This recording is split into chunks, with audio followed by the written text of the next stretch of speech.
佢話摩西召了約書亞來，在以色列眾人眼前對他說：你當剛強壯膽，因為你要和這百姓一同進入耶和華向他們列祖起誓應許所賜之地。你也要使他們承受那地為業。耶和華必在你面前行啊，他必與你同在，必不撇下你，也不丟棄你。不要懼怕，也不要驚惶。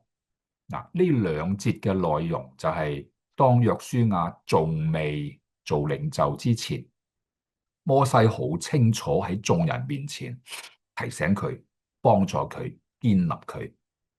然後我哋再進一步睇到啦，嗱，睇翻約書亞記第八章嘅時候，約書亞記第八章有兩節嘅內容，我哋留意啊。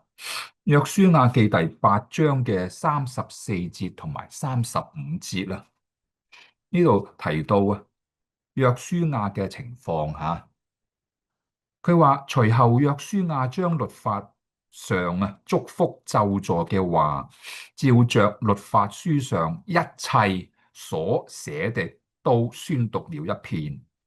留意第35節，摩西所吩咐嘅一切話，約書亞在以色列全會眾和婦女孩子，並他們中間寄居嘅外人面前，沒有一句不宣讀的。睇到嘛？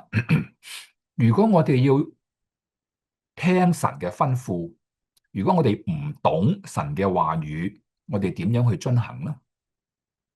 唯有你喺神嘅話語裏邊去花時間下功夫去思想，先有機會知道裏邊嘅內容，我哋要做嘅。所以弟兄姊妹，如果你唔讀聖經，你口就話神啊，凡你所吩咐我嘅，我都去做，你係自欺欺人嘅。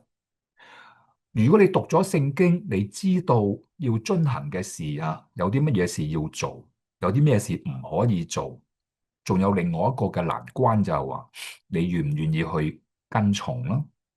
跟從可以跟一個禮拜、兩個禮拜，甚至你可以跟一個月、兩個月，但係你係咪一生去跟從咯？喺過程裏邊魔鬼會有好多嘅攪擾攻擊，日日都會興起一啲嘅事情。